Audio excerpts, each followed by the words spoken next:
안녕하세요. 키오타로입니다. 키오타로의 타로 카드 배우기 14강 메이저 카드 13번 죽음 카드에 대해 배워보겠습니다. 13번 데스 카드 죽음입니다. 여기에 카드에 보시면 하나하나 상징을 배워보도록 하겠습니다. 일단 해골 기사도 보이고, 여기 좌측에 말을 탄 해골 기사가 보이잖아요. 해골은 변화의 과정, 태어나서 죽음까지 과정을 상징합니다. 맨 처음에 태어나서 아기였다가 죽을 땐 죽고 나서는 해골이 되는 걸 은유적으로 나타낸 것 같습니다. 그리고 부질없음, 인간이 가지고 어떤 목표를 가지고 했던 거에 허망함, 죽으면 남는 게 없다, 공수래 거수래 이런 말처럼 빈손으로 왔다 빈손으로 간다. 그래서 인간이 목표를 잡고 했던 모든 게 죽으면 다 부질없고 의미가 없어서 허망함을 상징합니다. 그리고 저 기사가 들고 있는 깃발, 저 깃발은 종결이나 죽음 뒤에 부활을 상징합니다. 검정색은 죽음이나 아니면 슬픈 감정을 상징하기도 합니다. 그리고 부정적으로 어둠, 악들을 상징합니다. 그리고 흰색 장미가 있는데요. 흰색 장미는 아름다움, 그리고 자유로움을 상징합니다. 첫 번째로 배웠던 0번 광대 카드를 보면 흰색이 엄청 많아요. 흰색이 자유로움을 상징하고, 영혼이 자유로워졌다 하면은 속세에서 벗어나서 몸이 자유로움, 영혼이 자유로워졌다, 이렇게 생각하면 될 것 같습니다. 그리고 말 아래 보시면은 왕이 죽어 있어요. 왕의 시체죠. 다친 건지 죽어 있는지 시체로 표현하는 게 맞는 것 같아요. 데스의 기사가 이미 지나갔어요. 저 왕 위로. 그래서 죽음을 상징하고, 죽음이죠, 거의. 왕의 시체는. 왕도 죽고, 인생은 죽으면 끝이다, 이렇게. 그리고 포기한 상태죠. 데스의 기사가 지나갔으니 나는 죽었다, 이렇게 생각하면 될 것 같습니다. 그리고 저 기사를 설득하려는 교황 노란색 옷을 입은 교황이 있습니다. 종교적인 마음으로 어려움을 극복하고자 기사를 설득하고 있는 거죠. 내가 하느님께 빌어서, 하느님이든 부처님이든 빌어서 제발 죽음을 막고 싶다, 이렇게 하고 있는데 죽음은 어쩔 수 없죠. 피할 수 없습니다. 그리고 교황 아래 보시면 아기도 있어요. 아기는 새로운 생명, 새로운 시작, 그 다음에 변화, 아니면 다른 미래가 있음을 상징합니다. 그리고 아이 옆에 고개를 돌린 여성분이 하나 있는데요.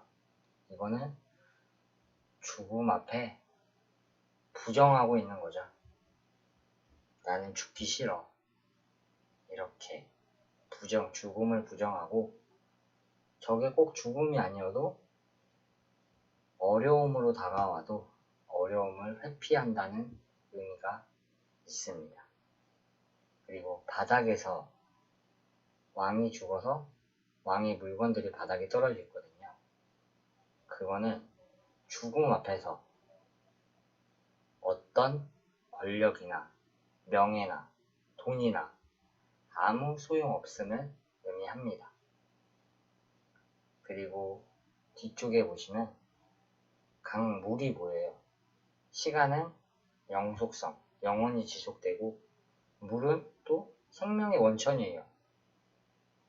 그리고 삶과 죽음의 경계.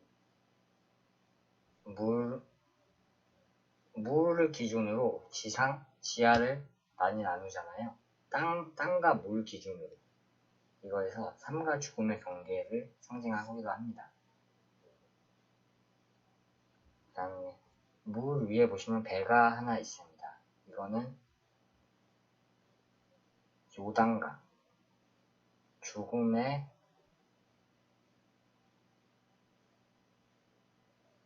세계에서 배를 상징합니다. 요단강을 건널 때 배를 타려면 뱃사공에게 돈을 지불해야 하는데 그 돈이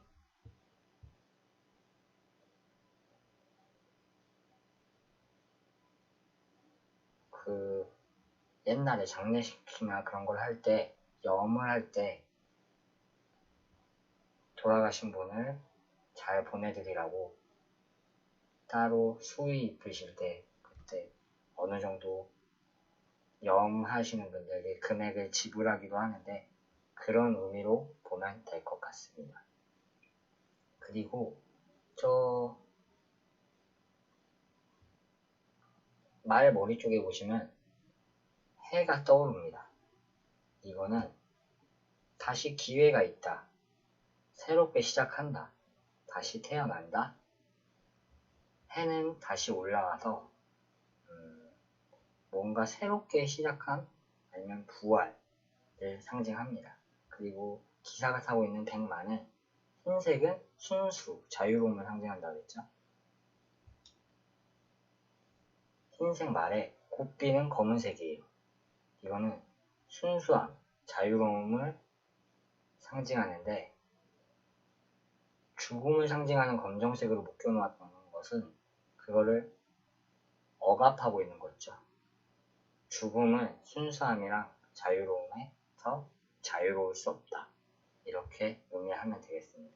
그리고 해골의 기사는 죽음의 사신, 저승사자일 수도 있고 지하세계에서 신, 하데스를 상징하기도 합니다. 자, 그럼 다음은 13은 수비학적으로 1 더하기 3을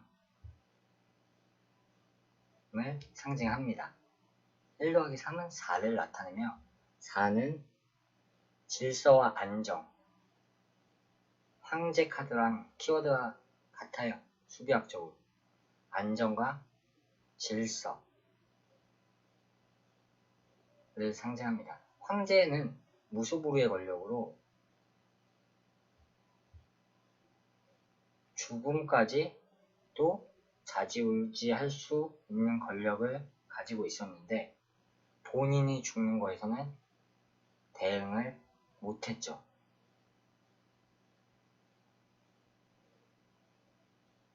황제는 그러니까 인간이 가진 권력으로는 죽음 앞에서는 아무 의미가 없다. 이렇게 해석하면 될 것 같습니다. 13. 죽음 데스카드의 핵심 키워드는 죽음, 크고 중대한 변화나 시점, 그 다음에 부활, 재생, 그 다음에 포기, 새로운 시작, 상실감 이렇게 키워드가 나타납니다. 이 카드가 인물을 나타낼 때는 내로남불, 내가 하면 로맨스, 남이 하면 불륜, 이기적인 사람이죠. 그래서 이기적인 사람을 뜻하고 자기 편과 남의 편, 내 사람과 내 사람이 아닌 사람의 구분이 확실한 사람인데 자기 사람은 엄청 잘 챙기죠. 그리고 좋고 싫음. 내가 이거는 좋아. 하지만 저건 싫어. 이렇게 딱 분명한 사람들을 나타냅니다. 신중하고 통찰력, 보는 뭘 판단하고 그런 거에 뛰어난 사람들을 상징합니다. 이별운에서는 진짜 죽음 카드 안 좋습니다. 이별 후 새로운 만남, 이렇게 상징합니다.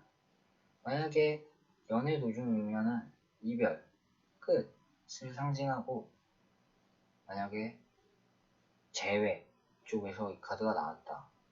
이별하고 새로운 만남, 새로운 인연이 올 수도 있다고 보여지는 카드로 나옵니다. 자, 사업운에서는 부도, 파산 등을 상징하며 좋은 카드와 함께 나오면은 힘든 시기가 지나가고 있다 라고 해석되기도 합니다. 금전운에서도 동일하게 재정에 심각하게 문제가 있어 부도나 파산이 생김을 의미합니다.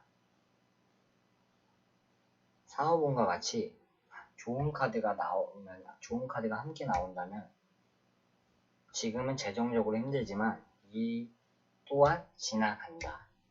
곧 어떻게 해결이 될 거다. 이렇게도 의미합니다. 자, 다음은 실제 질문에서 그 사람과 재회를 할 수 있을까요? 라는 질문에서 재회에서 죽음 카드, 재회에서 키워드가 뭘까요? 대표적으로 재회라고 하면은 끝 아니면은 재시작이죠.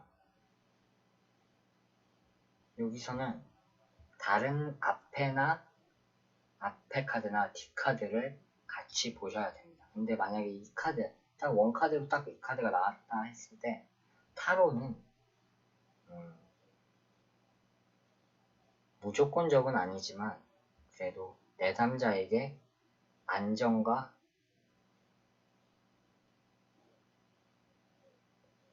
근심을 들어주면서 그거를 같이 해결 방안을 찾을 수 있는 게 저는 타로라고 생각합니다. 그럴 때 저는 이 카드가 나왔다면 이 카드가 죽음, 끝을 의미하지만 새로운 의미로도 재시작, 즉 재회가 가능할 수도 있습니다. 해서 저는 일단 재회를 권유해 볼 것 같아요. 재회를 권유해서 안 되면은 그때 이 카드가 확실해지겠죠. 그게 끝이었는지 아니면 재시작이었는지. 저는 일단 그분이 재회를 할 수 있을까요? 라고 물어봤다면 재회를 하고 싶은 마음이 있어서 물어본 거니까 일단 재회를 해보라고 그렇게 리딩을 해드릴 것 같습니다. 이 카드가 죽음과 끝이 있지만 하지만 다른 뜻으로도 재시작이 있으니까 재회를 할 수 있다고 보여진다. 이렇게 해석할 것 같습니다. 여러분들은 어떻게 생각하고 해석하셨나요? 다 정리를 해두시고 이 사람은 이렇게 리딩했다고 무조건 따라하는 게 아니라 자기만의 직관, 통찰력으로 리딩을 하시면 될 것 같습니다. 자, 이것으로 13번 데스, 죽음 카드 마치겠습니다. 티오타로였습니다.